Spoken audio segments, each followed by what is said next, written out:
Bon, ben, salut à tous. Bienvenue au live thématique d'aujourd'hui. Il n'est pas encore 6h30, il y a à peu près dans 2 minutes, fait que je vais encore vous laisser un petit moment pour que vous puissiez vous joindre techniquement euh, au live.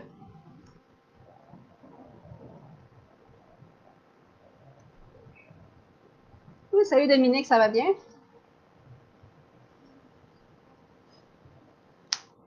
Oui, salut Alice. Donc, je ne sais pas si vous avez vu par votre fenêtre le temps qu'il fait à l'extérieur. Il fait tellement chaud que la pluie vient tout juste de tomber par chez moi. C'est assez intense. Je sais pas pourquoi je parle de météo, mais je pense que tout le monde ressent la chaleur en ce moment et que c'est comme insupportable. Aussi, dites-moi, ceux qui viennent d'arriver, si vous m'entendez bien. Pour le son, j'ai souvent des difficultés avec le son avec mon ordinateur, malheureusement. Donc, si jamais vous m'entendez bien, faites-moi le savoir. Oups, salut Mathieu, salut Médéric. Donc, il y a déjà 15 personnes au rendez-vous. Pour ceux qui ne savent pas, aujourd'hui, la thématique, c'est tout simplement les mangas qui viennent d'ailleurs. Donc, les manhwas, les manhwas, les manhwas et tout ce qui vient avec ça. Donc, les mangas d'origine non japonaise, techniquement. Donc, les bandes dessinées qui proviennent... oui, donc ça va pour le son. Yeah. Les autres bandes dessinées qui proviennent d'Asie. Et aussi ces fameux mangas qui proviennent de la France qui s'appellent des manhwas. Aujourd'hui, je vais faire le résumé de tout ça. Qu'est-ce que c'est? J'ai quelques titres à vous présenter juste ici. Puis aussi, je vais vous faire un petit résumé de qu'est-ce que c'est un manga. Donc, je ne vais pas vous expliquer en détail qu'est-ce que c'est un manga parce que j'imagine que si vous êtes là en ce moment, vous savez probablement qu'est-ce que c'est un manga. Mais tu sais, de où c'est parti techniquement, comment ça s'est développé au fil des années. Puis, même chose, si jamais vous avez des questions entre-temps, posez-les dans le chat. C'est vraiment là pour ça. Honnêtement, je vais répondre à toutes vos questions aujourd'hui.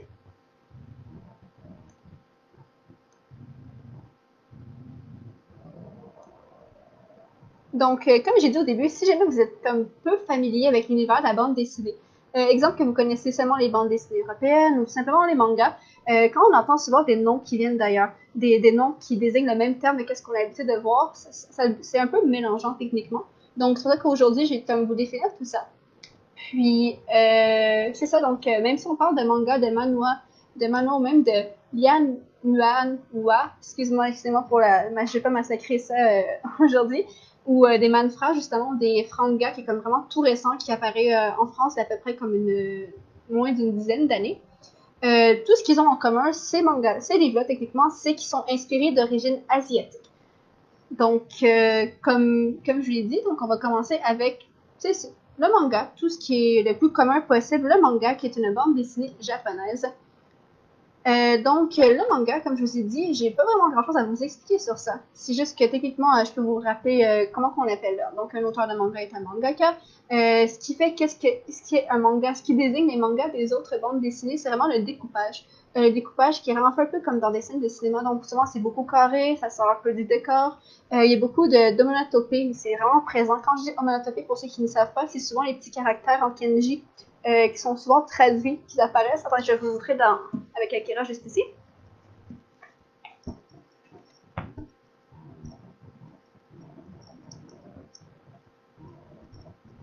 Donc, vous voyez juste ici, comme je vous ai dit. Ça ici, vous voyez, c'est des onomatopées techniquement. Donc, c'est ce qui rend un manga techniquement un manga, et surtout aussi le noir et blanc. Pour ceux que vous avez sûrement remarqué, souvent les mangas sont uniquement en noir et blanc et faits de papier recyclé. Ça, c'est dû à l'époque, justement, à la guerre, où est-ce que les gens dessinaient des mangas pour tout simplement se changer les idées, puis qu'ils n'avaient pas grand-chose pour de haut à part des papiers recyclés et de l'encre de Chine, techniquement. Puis par la suite, il faut aussi se rappeler que techniquement, beaucoup d'auteurs de manga ont vraiment influencé le tout. Et qu'on se base encore là-dessus aujourd'hui. Donc, comme vous le savez, on a des titres comme Akira, des titres comme One Piece, Dragon Ball, Naruto, Monster, Death Note, puis j'en passe vraiment, des titres vraiment connus, techniquement, qui sont vraiment marqués l'univers du manga et que tout le monde continue à s'inspirer encore aujourd'hui. Donc, salut Marie-Hélène, salut Nicolas. Puis, c'est ça. Donc, avant tout, juste vous dire que techniquement, le manga est né. Souvent, vous avez entendu le titre Osamu Tezuka, ouais, Tezuka. Souvent, j'ai beaucoup de gens aussi qui me demandent, mais qui est Osamu Tezuka? Tout le monde se dit, ah, ben, c'est le créateur d'Astro Boy, blablabla. Mais techniquement, Tezuka est encore plus que le créateur d'Astro Boy parce que c'est un peu le dieu du manga. Donc c'est grâce à lui techniquement qu'on a le manga aujourd'hui. Donc il a apporté beaucoup d'essentiel au manga moderne. Il a été influencé des films d'animation américaines de Disney. Donc le pourquoi qu'on a des mangas qui sont souvent dessinés avec des grands yeux. Je sais pas si vous avez remarqué, souvent les gens sont comme mais mon dieu, pourquoi les yeux sont aussi immenses? Tout simplement parce qu'à l'époque, les films de Disney étaient faits en 24 images par seconde. Donc, techniquement, c'était beaucoup plus rapide que qu'est-ce que Tezuka voulait faire. Et lui, il s'est dit, bah, moi, je vais les faire en 8 images par seconde. Donc, je vais faire des yeux tellement grands que toutes mes émotions ont comme passé à travers tout ça. Puis, avec le temps, je crois que tout le monde préférait rendre hommage à Tezuka et laisser les grands yeux dans les mangas. Pour ceux qui ne connaissent pas Tezuka, justement, comme je vous ai dit, il n'a pas juste créé Astro Boy, c'est un peu, justement, comme j'ai dit, le dieu du manga moderne. Ailleurs, comme ces titres de shonen, je dirais que Tezuka a fait beaucoup de seinen, des trucs comme vraiment très crus, dont MW, que j'ai juste ici, qui est une réédition par Soleil Delcourt, par Delcourt Tonkam, techniquement. Je vous montre un peu son genre de style. Vous allez comprendre pourquoi je vous ai dit tantôt qu'à la base, les premiers mangas étaient vraiment découpés beaucoup plus sérieusement que qu'est-ce qu'on a aujourd'hui.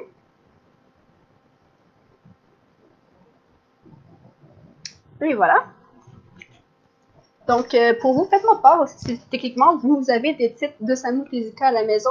Et si oui, c'est quel votre préféré? Moi, personnellement, j'adore le style old school des années, justement, comme les années 60, 70. C'est super magnifique. Comme je dis, MW, ce n'est pas à mettre dans les mains de tout le monde. Parce que c'est un scénario très intense. Marie-Hélène, tu dis que c'est souvent dans les shoujo les gros yeux. Oui, mais techniquement, les gros yeux proviennent dans tout, comme j'ai mentionné. À la base, c'était fait pour limiter le temps d'action dans les animations, puis les émotions, techniquement, pour avoir le moins de papier possible, justement, pour faire développer le plus d'émotions dans les yeux. Puis justement, dans les shoujo, pourquoi toute la plupart des gens, les héroïnes surtout, ont des grands yeux?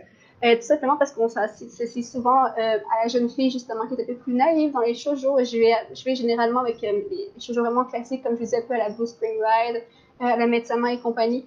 L'héroïne qui techniquement est une héroïne forte, mais qui a des grands yeux, fait qu'on voit souvent beaucoup plus ses émotions passer à travers de tout ça. Je sais pas si vous êtes d'accord avec moi, si vous avez remarqué ceci. Puis donc c'est ça, donc techniquement Tezuka, c'était vraiment comme l'inventeur du manga moderne. Il a influencé des gros noms comme Otomo Justice, qui est le créateur d'Akira. Là, on rentre encore dans le seinen beaucoup plus détaillé dans le sci-fi. Je montre juste ici. Aussi, Otomo, techniquement, qui provient quand même d'une vague de Gekiga. Je vais pas rentrer dans le détail du Gekiga parce que je risque de vous perdre aujourd'hui puis de sortir du contexte des bandes dessinées asiatiques de partout à travers le monde. Donc, juste vous montrer le dessin juste ici d'Akira. Comme je dis dans l'univers du seinen, Akira est un classique, honnêtement, ça se démodera jamais. Katsuhiro Otomo a beaucoup d'influence par rapport à tous ceux qui font du seinen présentement. Et sinon, j'ai un titre justement que Jiro Taniguchi juste ici. Techniquement, je sais pas si vous avez remarqué, mais ça se lit de notre sens, nous, dans le sens occidental, techniquement. Taniguchi, qui est décédé en 2017, son style faisait beaucoup plus référence à la BD européenne. Je vais vous montrer le dessin, vous allez comprendre pourquoi. C'est vraiment totalement différent du manga qu'on a habituellement. Puis, qu'est-ce que je trouve intéressant, c'est que littéralement, quand du Taniguchi est arrivé en France, les Français ont totalement trippé, tout simplement parce que justement, le format est beaucoup plus commun que celui des mangas réguliers. Juste ici. Taniguchi, pour ceux qui ne connaissent pas, il fait beaucoup de philosophie et de psychologie dans ses mangas. C'est super intéressant. Comme je dis, ça a une touche beaucoup plus européenne, par exemple. Donc là, je vais expliquer vraiment rapidement ce qui englobait le manga en tant que tel, tout ce qui est vraiment influencé de tout. Puis on va continuer, on va y aller justement avec notre premier. Oui, Nicolas, tu dis pour ce qui est d'Akira, tu as juste vu l'animé. Moi, je te conseille d'ailleurs le manga parce que l'animé, oui, le film d'animation d'Akira. Pour ceux qui ne savent pas, le film d'animation d'Akira comprend le volume 1 et la fin du volume 6 seulement. Donc, techniquement, vous avez un gros espace qui coupe vraiment tout ce qui est l'expérience d'Akira à 100%. C'est-à-dire que c'est un des meilleurs films d'animation jamais créés. Je sais qu'il dure 2h30, puis si jamais on avait tout mis à l'intérieur, ça aurait duré comme un film de comme 7-8 heures. Ça aurait été comme intense de rester assis pendant 7-8 heures dans les cinémas dans le passé.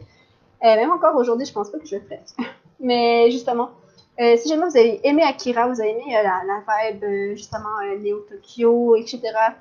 Moi, je vous conseille vraiment de lire le manga. Puis ce qui est fun, justement, c'est que moi, ici, j'ai l'édition, justement, du 35e anniversaire d'Akira, qui était une boîte collector anglophone, puis ils vont la faire en français. Donc, Glénat va tout simplement se lancer puis rééditer les tomes, justement, en hardcover, avec un artbook et tout, en hommage d'Akira.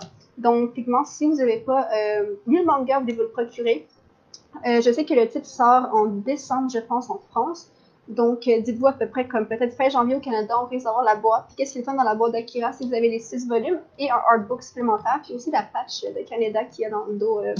Good for the ill, but bad for education.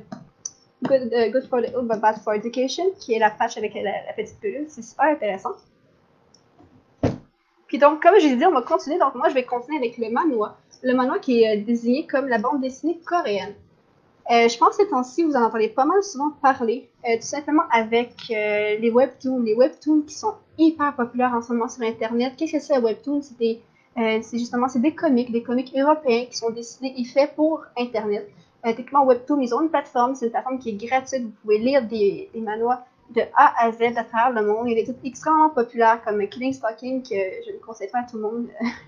Juste pour vous dire si jamais vous êtes intrigué, ou tout simplement Tower of God qui a été adapté en animé récemment, qui est aussi un webtoon, ou même Real Life pour ceux, je sais qu'il y a beaucoup de gens en boutique qui suivent la série Real Life et qui a été adapté, ils ont fait Real Life en version manga. Le seul problème avec les webtoons en version manga, c'est que souvent les cases ne sont pas désignées pour être tout simplement placées comme un manga. Donc, surtout c'est en couleur. Et donc, le papier est plus de qualité, le livre est beaucoup plus cher. C'est des livres qui tournent autour souvent de 20$. Puis ça, le jeu de cases, souvent comme dans Real Life, si tu lis Real Life sur Internet, ça se lit hyper bien, mais quand tu lis en main comme un manga, je sais pas pour moi, j'en doute dans ma tête, j'ai pas aimé le jeu de cases. Je sais que bientôt chez Typhoon, on a Killing Stalking, justement, qui est un peu le même genre qui va s'installer en manga. Je sais qu'ils l'ont déjà fait avec la version coréenne, justement en papier. Puis ça s'est super bien passé, donc j'ai vraiment hâte de voir qu'est-ce que ça va donner avec ça. Donc justement, donc le manhwa. Oui, le manhwa, c'est le manga chinois, mais oui, c'est ça, je dis manhwa. Excusez-moi pour la prononciation. Donc, comme je l'ai dit, c'est techniquement le manhwa, ça possède techniquement ses propres codes graphiques. En France et ici, c'est souvent assez méconnu. Souvent, comme les gens vont les prendre tout simplement pour des mangas japonais, donc pour une bande dessinée japonaise. Puis c'est là aussi que certains titres sont vraiment très très proches du manga, honnêtement. Comme je dis, c'est pas juste des webtoons ou quoi que ce soit, surtout à l'époque. C'était vraiment similaire. Le seul sens qui est différent, c'est que ça se lit dans notre sens à nous. Mais j'ai une vieille série juste ici que je vais vous montrer qui s'appelle Excess, juste là, qui était fait justement par un vieil éditeur qui s'appelle Kami, qui n'est plus édité aujourd'hui. Puis justement, quand je vous dis que ça ressemble vraiment beaucoup à un manga, regarde. Donc, la même chose pour la jaquette. Le dessin, comme je vous ai dit, très très similaire. Honnêtement, vous le regardez, puis je crois que la plupart des gens ne pourraient même pas différencier justement cette bande dessinée coréenne à un manga. Donc, comme vous constatez, c'est très très très similaire. Aujourd'hui, est-ce qu'il y a beaucoup de bandes dessinées comme ça qui se font? Non, malheureusement, je veux dire que la bande dessinée coréenne de nos jours est beaucoup plus populaire avec les webtoons, comme je vous ai dit. Donc, la plupart des œuvres que vous allez trouver vont être du format techniquement en papier couleur et non plus en papier recyclé noir sur blanc comme à l'époque. Puis, by the way, ce jour, vous mettez la main, cette série en occasion, je vous le conseille à 100%, c'est excellent. C'est presque impossible à trouver, mais c'est une super bonne série de manga, de manhwa coréen, c'est excellent. Vous, je sais pas si effectivement vous lisez des webtoons ou vous avez tout simplement déjà lu des manhwas ou quoi que ce soit. Faites-moi le part dans les commentaires.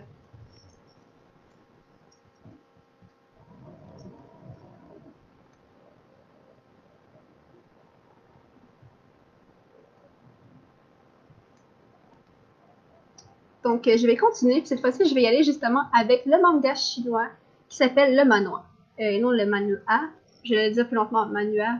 Et non le manhwa qui est le manga, effectivement, la bande dessinée chinoise. Et qui s'est aussi considérée comme la bande dessinée taïwanaise. Pour ceux qui ne le savent pas, j'ai des titres ici justement que je vais vous présenter. J'ai une bande dessinée de type manhwa taïwanaise à vous présenter qui est tout nouveau, qui est arrivé en boutique.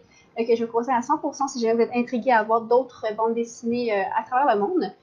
Puis aussi, pour ceux qui ne savent pas, c'est que le vrai mot pour désigner une bande dessinée chinoise qui est 100% chinoise, qui est non pas adaptée d'un manga ou quoi que ce soit. Tu sais, les traits, c'est vraiment comme leurs traits, les traits qu'eux ils dessinent et tout. Ça s'appelle Lian Yuan Hua.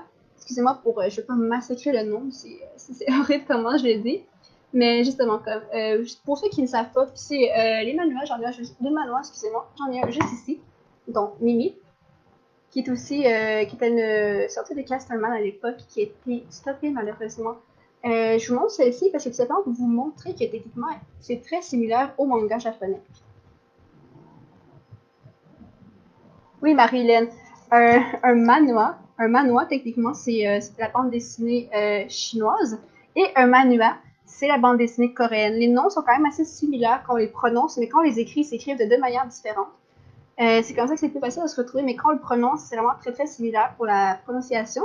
Puis comme j'ai prononcé tantôt, si jamais tu veux pas te mélanger entre les deux, tu peux toujours faire référence au Lian Yuanhua, qui est plus une bande dessinée chinoise à 100%. Je vais y revenir avec le temps pour pouvoir en parler. Donc, comme je vous ai dit justement, ce manhwa de Mimi juste ici est beaucoup similaire à un manga japonais. Et c'est pour ça justement qu'on appelle ça un manhwa. Effectivement, il y a eu de l'influence japonaise à l'intérieur. Je vous montre les dessins qui sont fabuleux, perso. Il me rappelle beaucoup les dessins d'Aizawa. Cette auteur-ci est excellente. Pour ceux qui ne savent pas comment on appelle un dessinateur de manhwa, c'est un manager, excusez-moi. Puis justement, eux aussi, ils ont leur propre code graphique, comme les mangas japonais.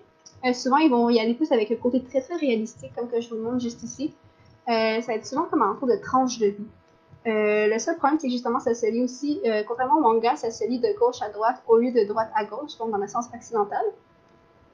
Puis justement, ce qui est super le fun, c'est que justement, la BD chinoise, à la base, ça a beaucoup d'influence de BD européennes ou de comics. Oui, Marilyn, tu comprends mieux. Oui, tant mieux. Oui, excuse-moi, au début, c'est vraiment mélangeant, comme tu t'entends deux noms vraiment similaires, puis tu te dis, ben voyons, c'est lequel qui est le bon ou quoi que ce soit. Moi, je dois vraiment regarder la manière que ça s'écrit, c'est vraiment là que c'est comme vraiment plus différent. Peut-être que c'est moi aussi qui prononce pas bien à 100% les mots, je suis désolée pour ça. Puis justement, comme je vous ai mentionné, ils ont pas leur propre code, qui c'est vraiment justement des inspirations un peu plus tranche de vie, tout ce qui vient avec. Puis si jamais vous voulez une bande dessinée totalement chinoise, souvent elle va être en couleur. Oui, je vous dis en couleur, ça va être des très très grands formats, en couleur, un peu comme la balade de Yaya, si jamais ça vous dit quelque chose qui était hyper populaire. Puis beaucoup d'autres séries aussi qui sont vraiment... j'ai un titre en tête qui s'est fait par Urban China. Urban China, qui justement qui était un éditeur de bande dessinée chinoise qui a fait faillite malheureusement. Avec des titres comme Princesse Vagabonde, Little View et compagnie. Puis malheureusement, ça fonctionnait pas trop bien. Puis un peu avant le confinement, ils ont fait faillite. Ils ont totalement tout fermé. Parce que je trouve vraiment plate parce que typiquement Princesse Vagabonde était un de mes manhwas préférés. Puis j'aurais comme pas laissé d'apprendre si j'apprends le chinois. Si jamais je veux le format papier.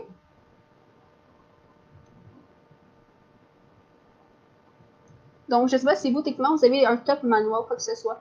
Justement, que ce soit bande dessinée japonaise, bande dessinée coréenne, bande dessinée chinoise. Faites-moi part de ce que vous lisez, ce que vous aimez ou qu'est-ce qui vous intrigue dans tout ça. Tu sais, comme pourquoi justement, comme tout le monde s'inspire du Japon, pourquoi tout le monde aime l'influence du manga, le style et qu'ils veulent recréer le tout.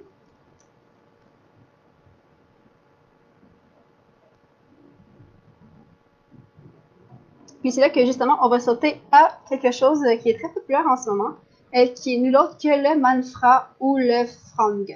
Qu'est-ce que c'est le manfra ou le franga? Je pense que vous en doutez, c'est des mangas d'inspiration des bandes dessinées d'inspiration japonaise faites par des Français.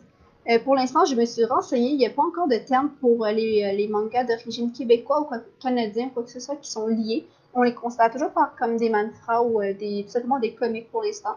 Il n'y a pas trop de termes, mais justement en France, comme je dis, la France, il y a quelques temps, était le deuxième pays à consommer le plus de mangas. J'ai appris récemment que, devinez quoi, ce n'est plus la France, le deuxième pays après le Japon à consommer le plus de mangas, mais les États-Unis d'Amérique. Ce qui est fou parce qu'effectivement, en Amérique, le manga a commencé à jumper à peu près 2 ans et demi, tandis qu'en France, ça faisait des années que c'était en deuxième position juste après le Japon. Puis là, justement, avec Viz, The Dark Horse et compagnie, les éditions de luxe qu'ils font en Amérique, ça commence à grimper, les sorties d'animés, tout ça, c'est fou, comme même la France ne comprend pas pourquoi l'Amérique est rendue comme avant eux sur le top vente de manga, techniquement. Puis donc, le manfra, ou le franga, moi je vais plus dire le manfra, ce qu'on entend le plus, C'est simplement un terme qui est apparu depuis 2005 qui désigne la bande dessinée créée par des auteurs francophones mais qui est d'inspiration asiatique. Autant justement quand je dis par rapport au dessin. Le dessin justement prend les grands yeux, les caractères, l'encre de Chine sur du papier recyclé, les combats, les onomatopées, tout ce qui vient rentrer en ligne de compte qui est vraiment qu'est-ce qui décrit un manga par rapport à son look. Le sens justement oriental de la lecture, donc de droite à gauche. Puis justement, ça avait commencé à l'époque avec simplement le créateur de Dreamland, qui est Renaud Lemaire, techniquement, que lui, justement, avait vraiment adapté tous ses codes et son style du Japon. Ou encore un mantra encore plus populaire que vous connaissez probablement tous, qui est Radiant, qui est par Tony Valland. Tony Valland, qui est un Québécois d'origine française, qui est un des premiers, justement, à avoir réussi à propulser son mantra au Japon. Pour ceux qui ne savent pas, je vais vous montrer justement ici, je ne l'ai pas chez moi, Radiant, malheureusement. C'est une série que je devrais comme avoir acheté, mais que je n'ai pas encore acheté. Et pour ceux qui ne connaissent pas encore Radiant, je vais vous montrer ça juste ici. C'est ça, juste là. C'est une que vous voyez bien. Et voilà, donc c'est très très populaire. Honnêtement, le dessin est incroyable. Tony Valente est hyper bon pour ses planches. Honnêtement, vous voyez le dessin de Radiant et vous dites que, mais voyons, c'est une bande dessinée. C'est un manga japonais, c'est impossible que ce soit un manga français. C'est incroyable. Donc ça juste ici. Puis justement, comme je vous l'ai mentionné précédemment au petit début, Radiant est l'un des tout nouveaux récemment mantra à être adapté au Japon. Donc, il est écrit en français en premier, il est envoyé au Japon et traduit du français au japonais pour les Japonais. C'est très très populaire au Japon. Ils ont même fait un animé sur Radiant que personnellement j'aime beaucoup mieux le manga que l'animé. Le seul problème justement avec Radiant, c'est que souvent vous avez des références françaises. Des références que même moi je n'ai pas compris, puis que techniquement des slangs et beaucoup de blagues qui font référence à l'Europe techniquement. Puis ce que je posais comme question, c'est est-ce que la manière qui était adaptée au Japon, les Japonais peuvent comprendre les petits slangs, puis les petits clins d'œil français par rapport à tout ça. Donc ça, c'est un peu le message que j'ai. Je sais qu'on les a reçus en anglais aussi. J'avais lu le premier tome en anglais, puis je sais que les blagues étaient comme vraiment mal traduites. Donc justement, quand on dit souvent, comme moins qu'un œuvre est traduit, mieux que c'est, je pense que c'est vrai à 100%. Puis c'est ça pour Radiant, pour ceux qui veulent commencer un mantra, je vous le conseille à 100%. Puis ce qui est cool aussi, c'est que récemment en boutique, nous avons reçu une nouvelle maison d'édition qui s'appelle Château Château. Je sais que Amélie et David en ont parlé dans leur live nouveauté de jeudi dernier. Château Château, c'est quoi? Pourquoi je vous le présente aujourd'hui avec ces mangas qui viennent d'ailleurs? C'est qu'effectivement, c'est une maison d'édition. J'ai 3 titres juste ici. Et voilà. Oui, Marilyn, tu dis, mais en même temps, pas parce que tu n'es pas japonais que tu ne dessines pas bien. Oui, effectivement, c'est zéro ce que je voulais dire. C'est tout simplement dire que le dessin de Tony Valland fait vraiment référence à un dessin typique japonais de manga. Tous les détails sont vraiment comme l'influence japonaise, comme si tu avais habité au Japon, tout ce qui vit par rapport à ça. C'est ce que je trouve incroyable par Tony Valland, c'est qu'il est tellement était tellement passionné que justement, comme même s'il n'habite pas au Japon, il réussit à faire un dessin typiquement japonais. Donc c'est clair que genre pas parce que tu n'es pas japonais que tu ne dessines pas bien ou quoi que ce soit, c'est zéro l'influence la remarque que je voulais faire. Mais effectivement, il y a du talent dans tous les mondes, dans tout ce qui se passe. Donc moi j'ai rien d'autre à dire par rapport à ça. Simplement, je disais que le code de Tony Valland fait vraiment référence au code du manga, comme je vous expliquais au début, comme qu'est-ce que c'était un manga et pourquoi le manga se désignait comme ça de leur page, de leur plan, techniquement.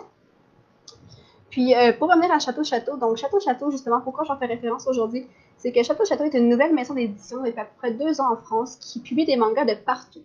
Et que juste de partout, ils ont des mangas japonais,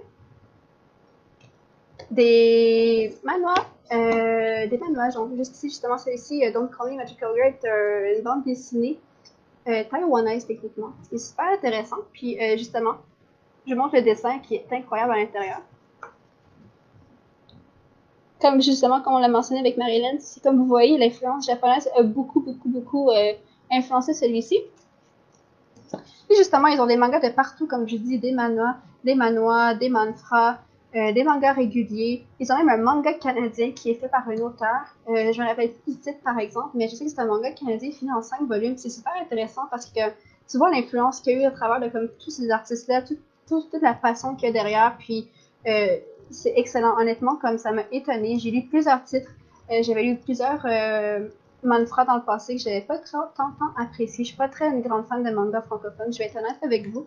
Radiant est l'un des seuls que j'ai pas mal aimé. Puis justement, au titre de Château Château, ils en font plein, puis honnêtement, j'en découvre à chaque fois, puis ils sont hyper accrochants, hyper bien, puis honnêtement, c'est une super bonne maison d'édition. On a reçu quelques volumes en boutique, si jamais ça vous tente d'aller jeter un petit coup d'œil. Juste ici, c'est incroyable. Donc, je sais pas si pour vous, techniquement, vous avez des titres, comme je vous ai mentionné tout à l'heure, des titres que vous savez qui n'est pas un manga japonais, mais qui ont des belles références, puis beaucoup d'inspiration par rapport à ça. Faites-moi la part dans les commentaires. Oui, Sabrina, tu me dis Love Shelter. Oui, c'est super bon, honnêtement. Dans les webtoons et tout, là, c'est hyper bien.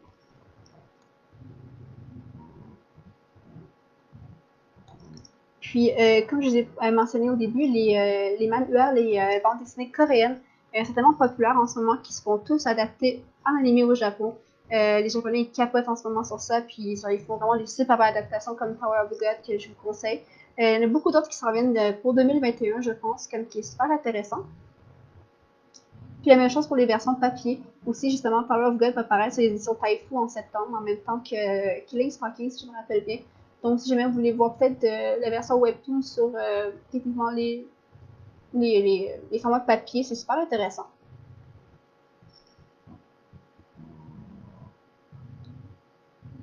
Sabrina Addiction, oui, effectivement. Donc, je pense que c'est pas mal tout ce qui ferme peu les mangas d'ailleurs aujourd'hui. Comme j'ai mentionné, le but de ce live-ci, c'est vraiment de comparer tous les bandes dessinées asiatiques et autres qui sont d'inspiration justement japonaise, qui ont été inspirées par le Japon. De là pourquoi justement je faisais beaucoup de références au dessin, puis aux couvertures, puis tout ce qui venait remplir le code du manga.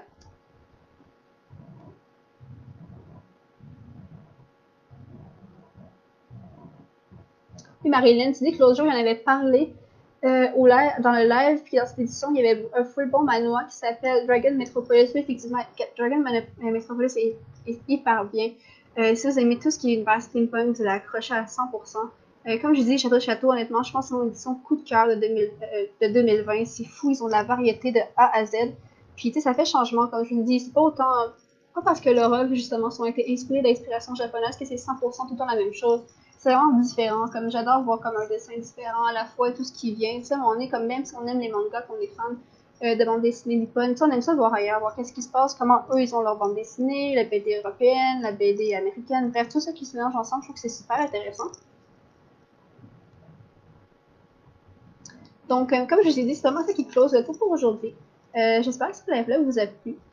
Comme je vous ai dit, si jamais ça a peut-être piqué votre curiosité de lire d'autres choses que des mangas japonais, allez-y, il y en a beaucoup en boutique.